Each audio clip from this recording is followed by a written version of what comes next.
Now, getting into some of like the main nitty gritty, I guess, of your strategy and what you've been doing for the past 10 years. It's funny because you started off doing this type of stuff where people kind of evolve. People start off the typical, like myself, fix and flipping or buying holds through cash flow. And you're just like, nope, right into creative finance. So explain to us what is creative finance, what it basically means in real estate, and then how does it differ from traditional financing methods? Yeah, for sure. All good questions, right? So, and let's unpack it. But before I get started, and that is, yeah, I talk to people all the time, and they always tell me, yeah, I'd like to do creative financing. And I ask them exactly that. I'm like, what do you currently do? They're like, oh, wholesaling, or I'm a realtor, or I do fix and flip. And I always ask them, like, so why don't you just start doing creative financing then if that's what you want to do at the end of the day? There's a straight path. It's just go do creative financing.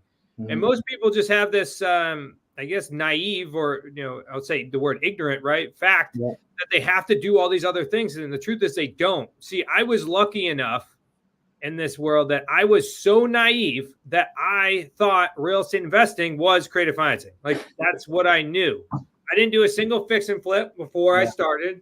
I didn't do a single wholesale before I started. The only houses I've ever bought and on my own through traditional banking are my own properties. Like I didn't know. And at that time I was renting, and I actually bought my first family house on a lease option because I wasn't bankable. So luckily I was naive enough. So if you just listen to this, like you can just start doing creative financing deals. It's actually less complex than most wholesale deals. Like there's less people involved. It's you and the seller, right? It's you and the seller and you structuring the terms of the deal.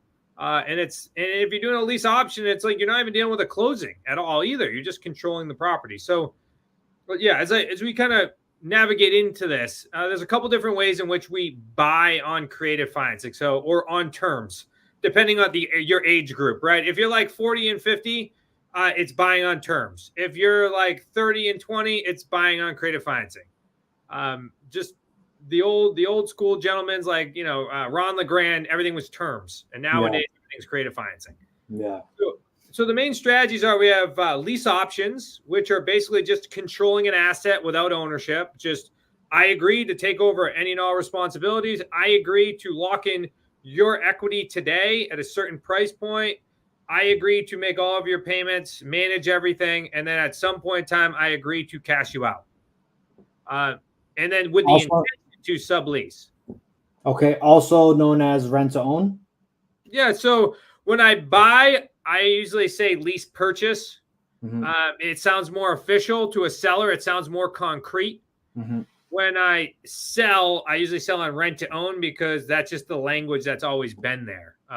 People just know I rent and then I own.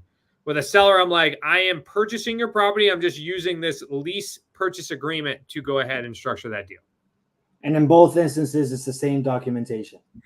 One of the documentations is a little more intense than the other. As you can imagine, it's the buyer one, meaning when I sell it to somebody, because I am taking all of the responsibilities from the original agreement that I had, and I'm now passing along all the responsibilities to this end buyer. So all the protection clauses are in my buying document. All of my protection clauses to the buyer all in this document. So that's also known as a sandwich lease, right? So money flows from basically the buyer to me to the seller or the seller's bank. And responsibility flows basically from seller to me to the buyer. So if you just kind of look at, that's how the operation works. So that was one of the, even though I started out with a subject to deal as my first deal, and I'll talk about that in a minute, a lease purchase transaction tends to be one of the most simplest way to get involved in creative financing or buying on terms, because you can do it all DocuSign. You don't have to even involve an attorney if you choose not to.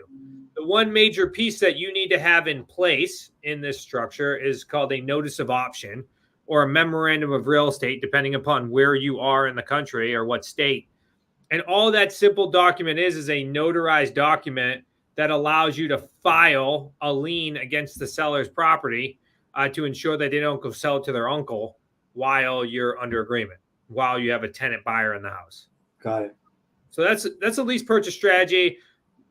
We made hundreds of thousands, if not millions of dollars on that strategy in itself.